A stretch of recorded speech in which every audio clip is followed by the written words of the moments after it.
time for another podcast by George. Straight talk, straight from the heartland. That'll have you saying, by George, I think he's got it. Now, here's George. Und da verließen die Augsburger so ein bisschen ihre Linie. Und Krefeld kam ran.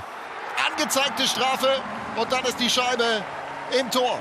Chad Costello von Berglund und Bettauer. Hier die Vorarbeit. Und dann kommt Costello.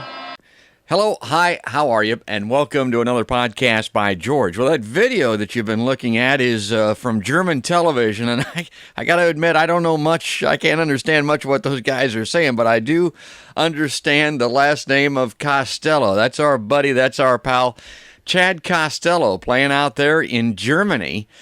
Pro hockey player. We had him on the podcast almost a year ago, Chad. Believe it or not, it's been that long. We've got 100 podcasts done since then. And hockey season's coming back around, and I thought to myself, I got to get Chad back on the podcast and, see what's happening here in the new. And before we get going with the hockey talk, congratulations on the new addition to the family. We got to get the personal stuff in here. The Costello clan is now 4. Is that right? Yeah. It's.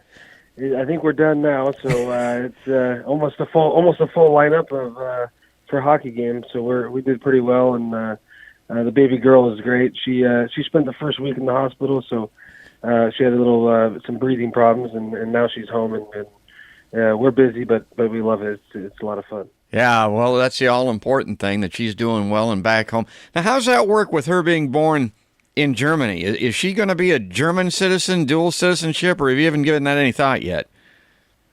No, she's going to be American citizen. We, I think, in order to get the dual, one of the parents has to be born in Germany. Oh. So she's an American, which is good.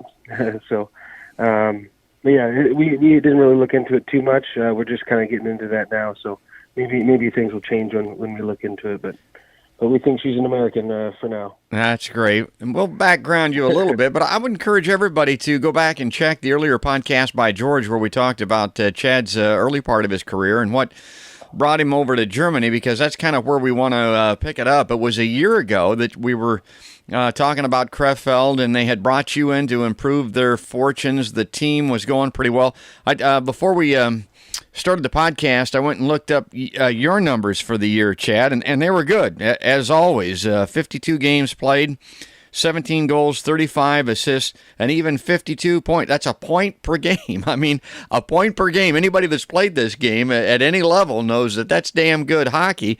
That all looks good, but the right next to it are some indicators that aren't so good, and that's playoffs games. There weren't any playoff games for Krefeld. You guys came close. Tell us about the season past. Yeah, it was an up and down season. Every season's up and down in any sport, but I've never seen anything like the things that we went through. We have to be one of the only teams to win 8 in a row and to lose 8 in a row back to back. It was incredible. We thought we were on top of the world there for a while, and then we got slapped in the face a few times. So it was tough. And anytime you go through that adversity, it just takes a while to handle it and to figure out exactly where you are. And we ended up missing the playoffs by about one game or so, and we had an 11-point lead on the team behind us for the last playoff spot with only a month to go, and blew it. So it was one of those things that you don't want to do ever in your lifetime, is to have an 11-point lead and to let that slide. But we learned a lot. I'll be honest with you. It was the closest they've been to making the playoffs in a while. And coming back this year, I see a lot of the same faces, and it seems like we grew as a group and as an organization. I see the GM and the coaching staff, and they're not really testing. Like last year, we were kind of testing. Oh, let's see how good we are. This year, they have goals in mind, and we're going all out to get them. So it's been pretty exciting first month of the year so far. And I try to follow along as best I can, but they They don't speak too good English. I watch the videos and I look at the website and I'm trying to figure this out. I knew that it was close last year, and I knew that you just barely missed the playoffs. The one thing that's for certain, the fans over there are extremely supportive. I mean, they really love this team. They hang on every game. The crowds are huge. It just looks like a great place to play hockey. And I know they were thrilled to have you on board this year, and you got them close. But maybe this year they'll get some playoff games, and if you do, I know that they'll love it over there. You know, I'm reminded of how good a level of hockey that is when I watch the World Championships, the ones that our NHL players go over and play, and I see those guys from your league playing in that league, and I've been watching the Detroit Red Wings, their first-round draft pick, the guy that went like 6th or 7th, played for Mannheim. His name's Moritz Seider, an 18-year-old kid, a beast back there on defense, and he's playing very well in the preseason. My God, Chad Costello is trying to score against that kid. You got some good players in that league. Yeah, oh yeah, the talent is huge, and it's the top teams are in a league of their own. To be honest with you, they are very, very talented and well-oiled machines, and they have championship feelings right from the start. They sign big-name players, and but to be honest with you, I think the Germans, though, is why the league's gotten so much better. Is that, I mean, there's so many imports out there. If you think of Sweden and Finland and Russia and U.S. and Canada, and I mean, there's so many good players. But the reason the league has gotten better is because the Germans have gotten better. They have really improved. They have a lot of really good players. I mean, you look at Draisaitl, and he's one of the best players in the world. And in the World Championships, they hang in there. I think they got maybe 4th or 5th or something like that. In the Olympics, they should have won gold against Russia, and every single player on that team, other than Draisaitl, is from the DEL. So that just speaks volumes of how good the league is. Yeah, the DEL, it's a great league, and it's a great place to play. You can't complain about the competition. Obviously, the level is high. And, during these summer months, I play with guys that are coming back from junior and college, and they're getting some local ice time here. And a lot of times they ask me how you're doing out there, but they're what they're really wanting some insight on is the experience of playing over there. And when we talked, it was, it's a great place to play. They treat you well. As an import, you're expected to produce, but as long as you do, it's all good. Is that pretty much the way you'd still describe it? Yeah. The rules in the European leagues are different to where it's something that maybe the North Americans aren't used to, and that is that half every team can only have 9 players not born in Germany. So obviously the value of a good German is very important to having a good team, and the cities like Munich and Mannheim, some of the really nice uppity cities are going to attract. Just like New York City or Los Angeles, they're going to attract big name players, and that's what has happened in this league. And so the key is for the Germans on the lower market teams to grow and to start young. Like you said, you got the guy from the Red Wings. He's 18 years old. I mean, he's incredible for being 18 years old and to be able to play in this league. And that's what we're trying to do here. We got a few guys that are 20 years old, Germans, and hopefully in the next 3 or 4 years they're going to be carrying the team. And it's a fun league. It's just the rules make it very hard to explain exactly how the league works. It's not the best player gets the job, where the NHL it's usually the best players playing against each other. Here it's the best players that you can get under the rules, But and let's talk about the rules a little bit, because it's a big banging game over here, obviously, and a lot of fighting, particularly in the minor pro levels, and they're still fighting in the NHL. Do those guys fight over there at all? Yeah, they do. Not nearly as much. I think we had and you know me, George, I'm used to the ECHL, so I'm used to seeing these kind of numbers in one game. But we saw, I think, 3 or 4 fights the whole season, and we play 52 games. So Yeah. not very many, but you still, and usually it's the imports that they're fighting, the guys from Canada or U.S. They're kind of used to it. So, but yeah, not many. And like I said, you go to an ECHL game where I came from, you get 3 or 4 in one period sometimes. Yeah, and they got guys that are there just specifically for that purpose. I remember that guy from Missouri. My God, he looked like a circuit killer out there on the ice. I mean, you knew what he was. That's the only reason that guy was there, that's for sure. Yeah. Let's talk about the game over there a little bit, the big ice surface in particular, and the way the Europeans approach the game. I've played on big ice a little bit, and I can't tell because my game isn't sophisticated and advanced enough. Your game, personally, Chad Costello's game, you're the kind of guy that you're kind of sneaky. You kind of pop up in the right places at the right time, a very heady game. Is that well suited to big ice? Does that work that way? Yeah, not quite as well as on the small sheets. The scoring, in my opinion, the scoring on the big sheet goes down just because you're so far from the net. When you make a move usually you get the puck on the outside along the wall, entering the zone. So when you're bringing it in, you're too far away to score. So the defenseman can kind of give you some space. And then on the other side of that, when you beat a defenseman, you still have a long way to go. Right. It's hard to score. It's hard to score from out there. That's 5-on-5. Now on the power play, that's where I notice where you can do some damage on the big ice. You can be a lot more patient and a lot more choosy with, exactly when you shoot and be very tactical with it to where you get, 2 or 3 guys net front. Just because you have more time with the puck, you're looking up, you see exactly what's going on, but as far as 5-on-5, it doesn't suit my game that well. It's more of a skating game. I'm not the best skater in the world, and at my size, like you said, I'm more of a sneaky player.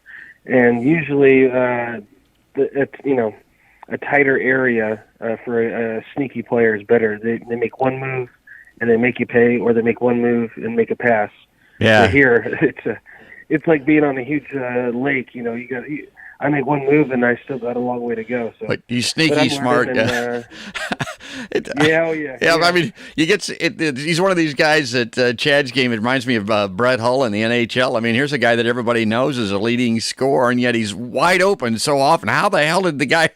What, they forget about him? But now he knows where to go and he knows when to go, and he's just there. Yeah.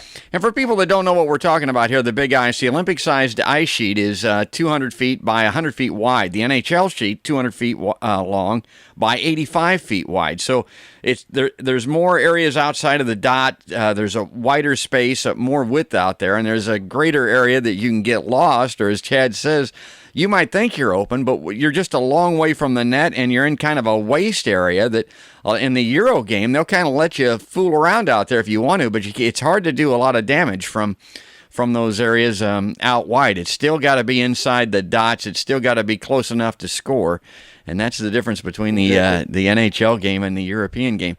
And for you individually, Chad, now, like I said, your numbers are good. I mean, a point a game, those are good numbers. But as you mature now, as you're getting to be an older player, do you sense, or can you tell, is your game changing any, or are you having to adapt a little bit just because of the maturity of your game? Yeah, there definitely has.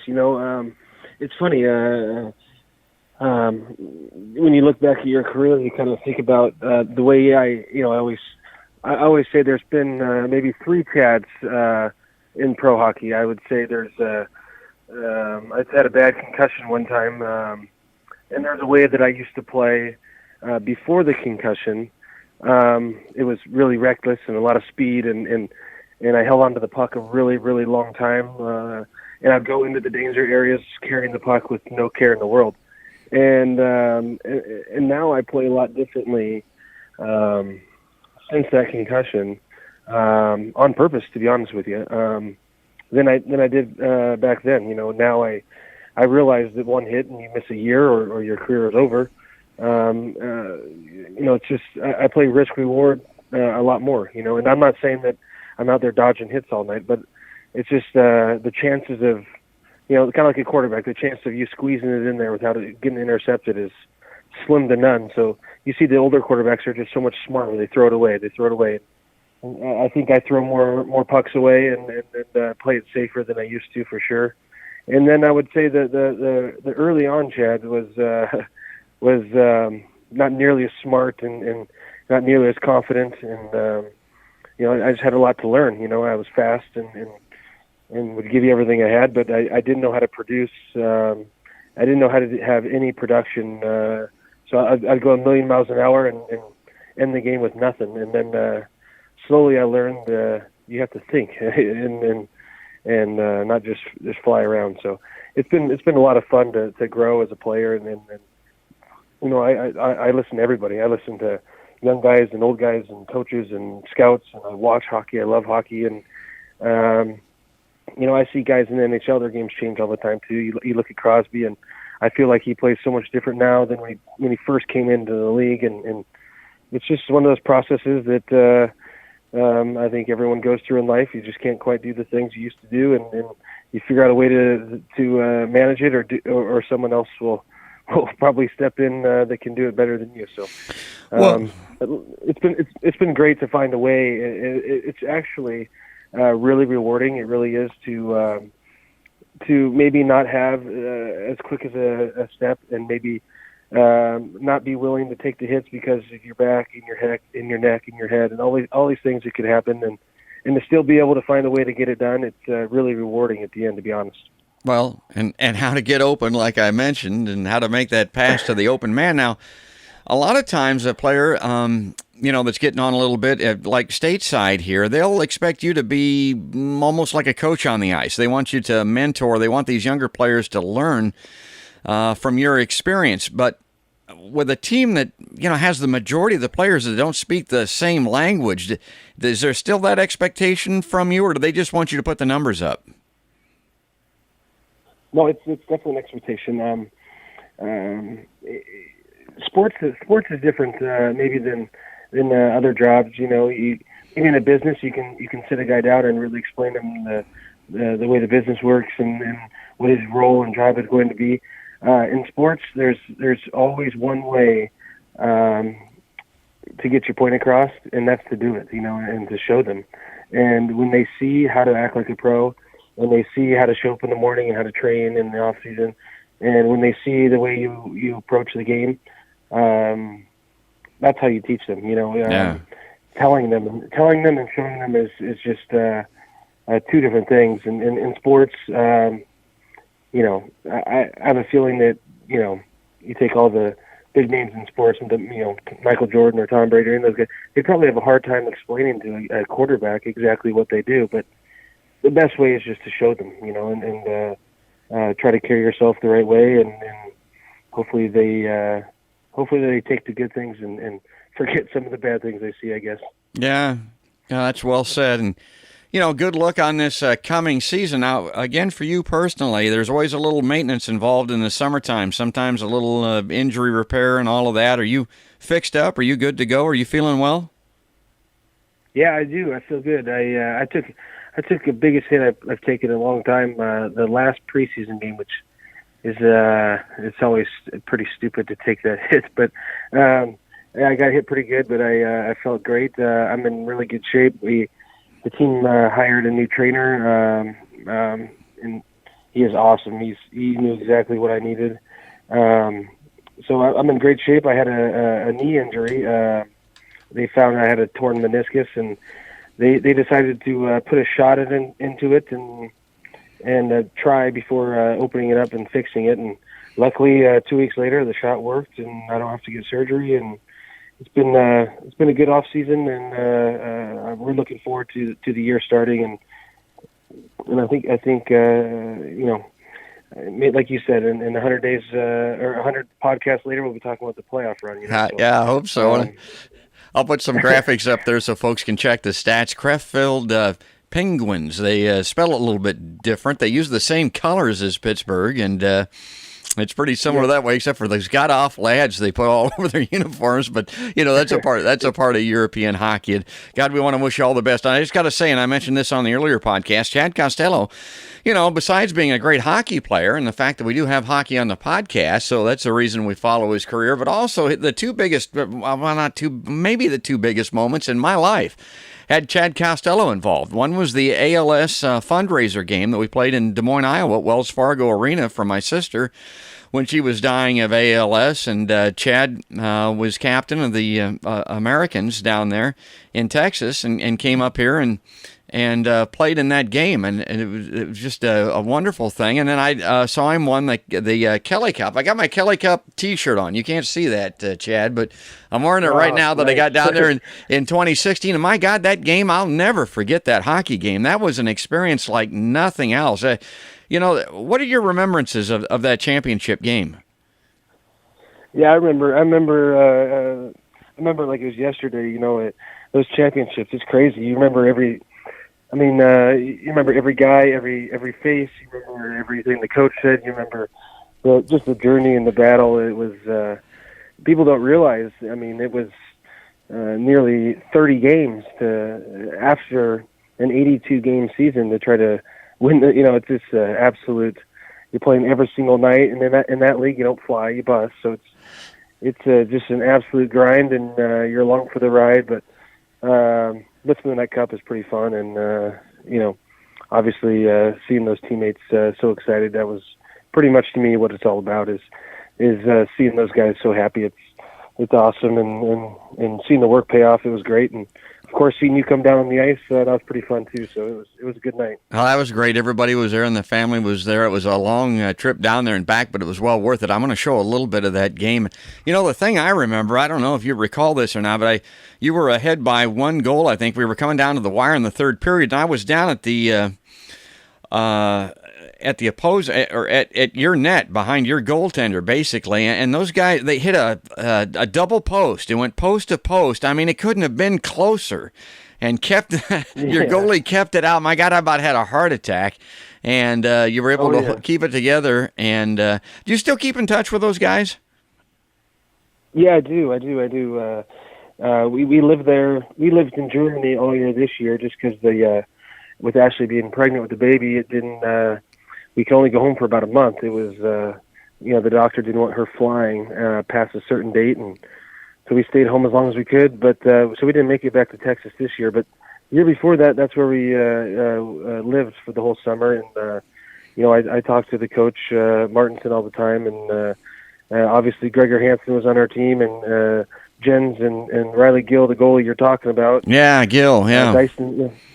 There's a whole bunch of guys that we still stay in contact with. I would say, at least 10 to 12, which is, in a sports, that's pretty darn good, is staying in contact with 10 or 12 guys. So that's pretty good. And you may still have a little bit of a future, do you think, in Allen? There's always a possibility to play there again, or maybe when it's all done, get into coaching, or have you given that any thought at this point? I have. I've really last couple of years thought, I really wanted to start coaching, and not now. I am not ready yet, but I'm a really competitive guy, and that's a way to stay competitive without the wear and tear on your body. So it's something I'm really interested in. Is coaching for sure. I also still dream of playing one more year in Allen. I just want one more shot at winning the cup. It's just something I always remember. And the last game we played was against Colorado, and it didn't go our way, and I thought it should have. And I still think of that game all the time. So I want one more shot at fixing that ending there. So I want to play there, and I obviously love to coach there. But I still got some years left, and I think I'll play there first. Well, good luck there. Let's keep an eye on this coming season with the Krefeld team. And, they love you down there in Allen, Texas, obviously, and with good reason, bringing those championships, and also out in Colorado where you won championships, and back here in the heartland in Iowa, and appreciate you coming on the podcast once again. And we'll stay in touch. We'll keep people posted, and let's talk again maybe during a postseason playoff run. Yeah, that sounds great. I'll plan on that. All right, Chad. All the best to you and yours out there. And they got a six-member family out there going strong. 4 kids now. Chad Costello and wife in Krefeld, Germany. Man, that's great. Well, and we'll have some more hockey on the show. That's not something we do all the time, but I like to do it, and this is a big moment for me, and I really appreciate the opportunity to talk with our friend out there, Chad Costello. But for right now, folks, that's another podcast. Bye, George.